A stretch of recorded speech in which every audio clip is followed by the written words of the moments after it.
¿Qué tal? ¿Cómo están amigos y amigas de esta comunidad? Una pequeña disculpa por la tardanza. Estamos corrigiendo eso. Tuvimos una entrevista con Pedro Miguel que vamos a presentar en un ratito más sobre el tema Trump y bueno, algunas cuestiones aquí técnicas. Oigan, a ver, Estados Unidos siempre responsabiliza a México del tráfico de drogas, del poderío de los cárteles y de todo este rollo que hay. Pero uno de los puntos que no se toca o que en muchas ocasiones se deja de lado es el de las armas, el tráfico de armas. Esas armas que de una u otra manera llegan a manos de las organizaciones criminales y que con las mismas puedan enfrentarse a quien sea, incluyendo por supuesto al ejército y marina de nuestro país. Puedan someter a poblaciones enteras, puedan someter a ciudadanos que de una u otra manera intentan defenderse y puedan tener un control social, incluso para beneficio político, para beneficio totalmente económico. Una charla que tuvimos precisamente con Héctor Berrelés, ex agente de la DEA y autor de Las Narc, este documental en donde se aborda el tema del asesinato de Enrique Camarena, le preguntábamos sobre quién armaba los cárteles y él nos respondía, la CIA. La CIA durante muchos años fue la responsable de armar a las organizaciones criminales, porque de esa forma les otorgaba el material necesario para que no se complicaran o no se convirtieran en un problema futuro para las fuerzas del orden, tanto en Estados Unidos como en el nuestro o en cualquier otra latitud donde tuvieran que operar, caso concreto el de Colombia. Por eso, aun cuando los capos tienen cierta cantidad de armas, que ahorita vamos a platicar algunas, nunca están por encima realmente del poder de fuego oficial, del poder de fuego estatal, que cuando así lo requiere, pues lleva a cabo los operativos necesarios para someterlos, detenerlos o en su caso, ultimarlos por mucho que estén armados. Yo recuerdo constantemente el tema de Arturo Beltrán Leiva, porque cuando el llamado jefe de jefes fue rodeado en Cuernavaca y fue ultimado por la Marina, se disparó una cantidad enorme de armas y nos dimos cuenta, por ejemplo, cómo quedaron las paredes perforadas, cómo, aunque quisieron moverse, ¿no? Los personajes alrededor de Beltrán Leiva, su círculo más cercano, no tenían escapatoria debido a que la Marina tenía una mayor capacidad de fuego, una capacidad de fuego letal, incluso que la de estos personajes. Donald Trump asegura que México está controlado por los narcotraficantes, controlado por los cárteles de la droga. Y la presidenta Claudia Sheinbaum le responde de una forma corta pero contundente. Le informaron mal al presidente Donald Trump. En México ya no gobierna Felipe Calderón o Genaro García Luna, dos personajes relacionados directamente con el narcoestado, dos personajes que ayudaron al respectivo gobierno de Estados Unidos, en ese momento, si no me falla la memoria, Barack Obama, a consolidar una estrategia securitaria que parte del Estado profundo con el afán de profundizar, ¿no?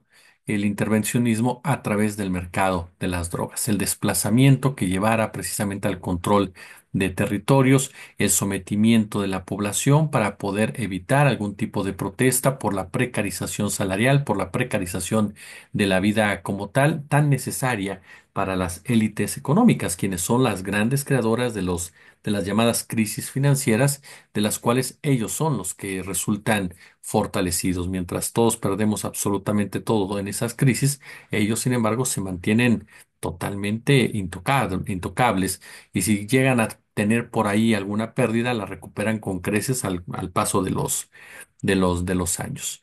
Ese fue Felipe Calderón, un hombre que tuvo a su secretario de Seguridad Pública, Genaro García Luna, un hombre que todo mundo le dijo que era narcotraficante, que ilusamente, como reconoce el comandante Herrera Valles, se acercaron a Calderón pensando, ¿no? Que él no sabía o pensando que él iba a poner algún tipo de limitante, sobre todo porque seamos honestos, Calderón no puso como tal a Genaro García Luna, es decir, Calderón no fue ya quien conociera a García Luna. Por García Luna intercedieron desde empresarios como Salinas Pliego, como Germán Larrea, como Carlos Slim, como Harpelú, hasta Marta Sagún, hasta el general Rafael Macedo de la Concha y por supuesto las agencias norteamericanas con las cuales ya venía trabajando desde la Agencia Federal de Investigaciones. Y juntos, tanto Calderón como García Luna cumplieron con lo que les mandataba el gobierno norteamericano: incendiar México, criminalizar la pobreza, expoliar recursos, explotar hasta la saciedad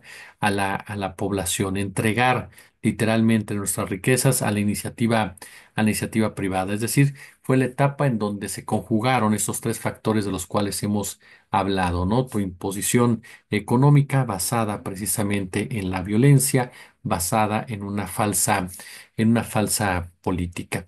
Fue la época en donde se militarizó como tal el crimen organizado, porque al momento de aparecer los Zetas en ese escenario, hablamos de que apareció el brazo criminal del cártel Verde Olivo, ¿no? Hablamos de que aparecieron precisamente los gafes, hablamos de que apareció la élite militar en este conflicto, lo que llevó a otras organizaciones criminales como la de Sinaloa, amparada en las agencias de inteligencia, particularmente la DEA, a llamar a caiviles, a traer soldados guatemaltecos que tenían también antecedentes brutales, que al igual que soldados de élite mexicanos, pues habían sido educados, preparados en la famosa Escuela de las Américas, que no era otra cosa más que la formación de cuadros represores entrenados por el mayor represor del mundo, que es el gobierno del tío Sam.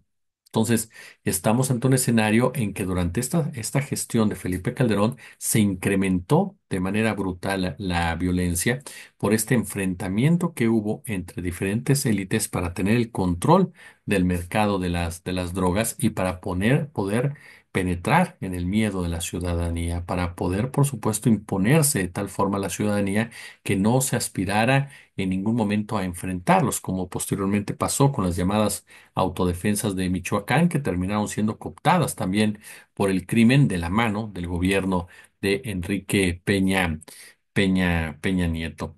Y ahí es donde nos preguntamos nuevamente, ¿no? ¿Quién hace el negocio en realidad? Porque ese es uno de los puntos. El crimen organizado no solamente es narcotráfico. El crimen organizado es tráfico de personas, el crimen organizado es tráfico de armas.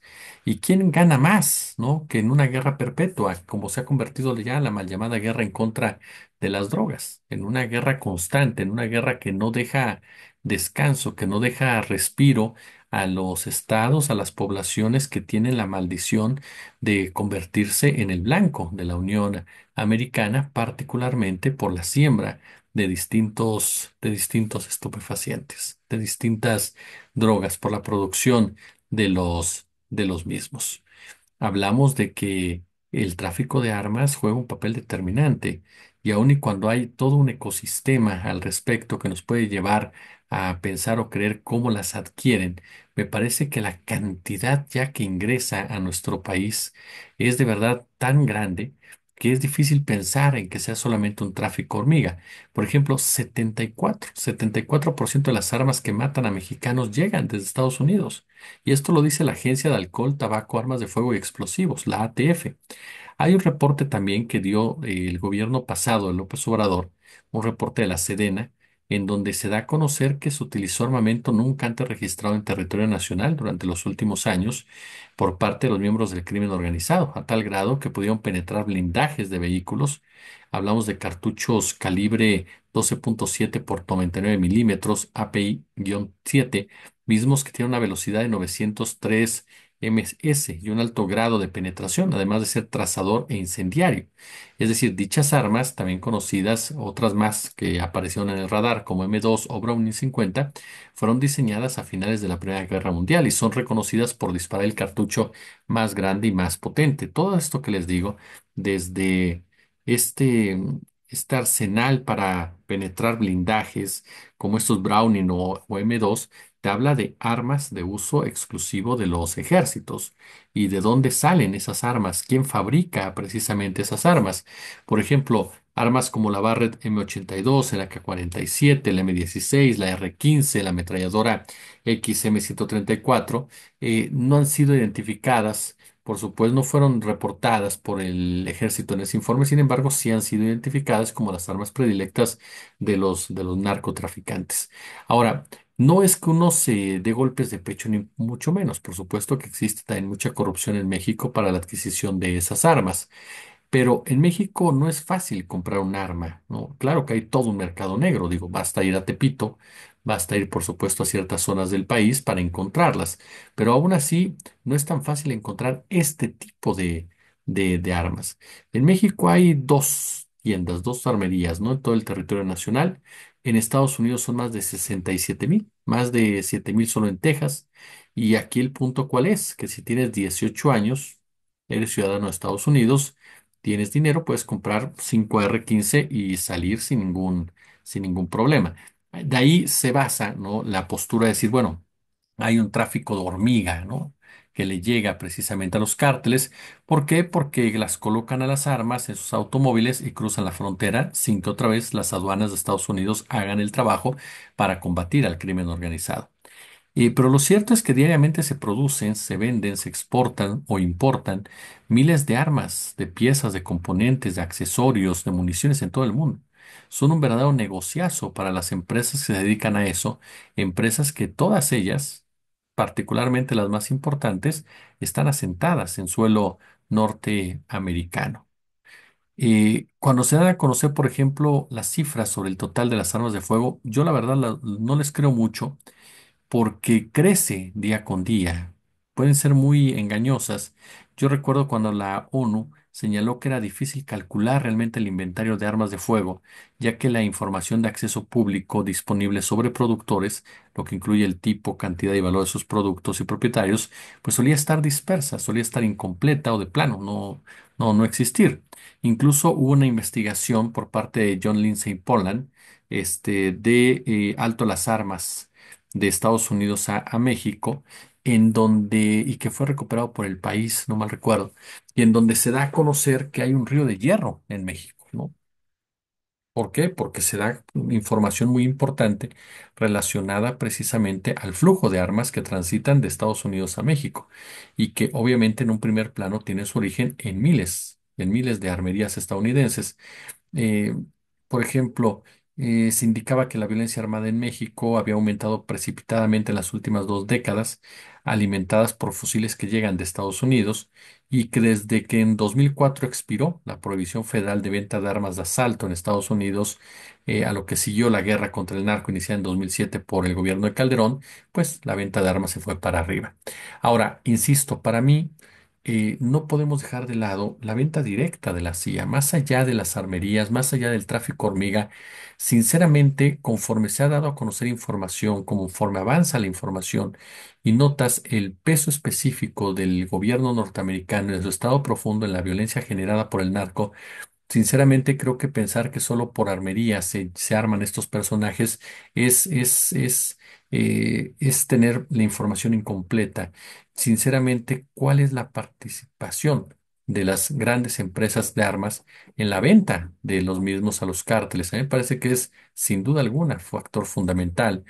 ¿Cuál es el papel de la CIA al momento de transitar directamente las armas hacia nuestro país? No olvidemos que en plena guerra entre las organizaciones criminales de la élite criminal en el sexenio de Felipe Calderón Hinojosa es cuando se da esta escandalosa venta de armas, conocida como Rápidos y Furiosos, ¿no?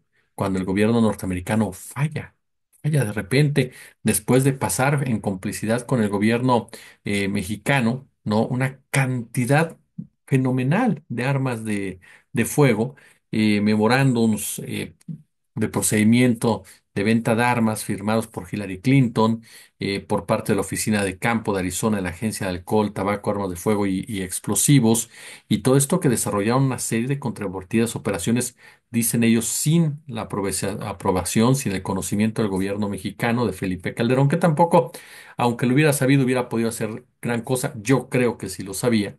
Si les soy muy honesto, yo creo que sí lo sabía, pero obviamente al ser cómplice de, pues había que lavarle un poco la imagen y decir, no lo sabía, no como tal. Y es cuando se desarrolla esta operación Rápido y Furioso, que que se da entre el 2006 y el 2011 en el área de Tucson y Phoenix, y donde la ATF deliberadamente permite a comerciantes de armas de fuego con licencia vender armas a compradores ilegales con la esperanza, imagínese usted, de rastrear las armas de fuego que llegarían a los líderes de los cárteles de las drogas de México y así arrestarlos. Por supuesto que después salieron con esta batea de babas, ¿no? Habían perdido el rastro de las armas, que habían perdido precisamente el destino de las armas. ¿De verdad vamos a creer que pasó eso? O más bien dicho, fue una muestra de un tráfico de armas legal, literal, para seguir incendiando un país y para tratar de ganar una guerra entre empresas criminales en beneficio de los fabricantes de armas y en beneficio del personaje más fuerte en ese momento, que era el cártel de Sinaloa, patrocinado por las agencias norteamericanas. A eso voy completamente. Muchas de estas armas, entiendo, hay una frase muy buena, muy buena, es de Carlos Pérez Ricard, que dice algo así como que en México tú solamente puedes comprar armas pues en el mercado legal, en una armería que está perfectamente determinada y después. Es decir, México tiene un sistema cerrado de adquisición de armas, pero en Estados Unidos pues cualquiera puede ir a comprar un fusil automático, ¿no? Lo puedes comprar en Walmart, por ejemplo, ¿no? A final de cuentas, está junto a los aguacates y los jitomates seguramente. Pero de verdad eso explica la cantidad de armas que les llegan, la facilidad con la que con las que los adquieren. Yo insisto que después de mucho de estar analizando, de estar leyendo, de estar dándole seguimiento a estos temas, y en donde nos topamos con esa realidad por parte del gobierno de los Estados Unidos, su intromisión directa en la generación de violencia en el mundo, en el uso de la violencia del crimen organizado para imponer sus condiciones económicas, políticas, me parece que no hay que dejar de lado este tipo de acciones oficiales para entregarle armas a los cárteles a través precisamente de la producción de las empresas armadoras, con la operación de la CIA como el gran mediador o el gran intermediario, y de esa manera garantizar que llegan a este tipo de grupos con los cuales llevan a cabo las masacres que todos conocemos en este país. De ahí precisamente que la demanda que interpuso el gobierno de López Obrador con Ebrard como canciller era sumamente importante, tal vez simbólica para muchos, pero era importante en el momento de empezar a responsabilizar a Estados Unidos de las consecuencias precisamente de sus propias políticas, de sus propias acciones. Acciones que están perfectamente planeadas, acciones que no son producto de equivocaciones, acciones que están perfectamente delimitadas y acciones que están con una finalidad. En muchas ocasiones generar la inestabilidad de un país, como lo han hecho en México, a través precisamente de esta violencia atroz que hoy por hoy seguimos padeciendo absolutamente todos y cada uno de nosotros de una forma directa o bien de una forma indirecta. Entonces, por eso, cuando el señor Donald Trump nos dice que México lo controlan los cárteles, pues está mordiendo la lengua, porque el cártel principal son ellos, porque ellos son los personajes que crearon su mercado de adicciones, requieren esa cantidad de droga, exigen la elaboración de la misma, y quienes arman a los monstruos que ellos mismos crearon, y que es lo mismo que pasa en otras partes del mundo. No cree usted que es exclusivo de México o Colombia. Los grupos que Estados Unidos requiere para generar esa inestabilidad política son el gran negocio de estas armerías, que son las únicas que ganan con la violencia y que están fincando su dinero en una pila de cadáveres en nuestro país. Pulgar arriba si les gustó este video. Yo, como siempre, les agradezco del favor de su atención. Ya mañana regresamos a los horarios normales. Por lo pronto, como siempre, un gusto, como siempre, un placer. Gracias.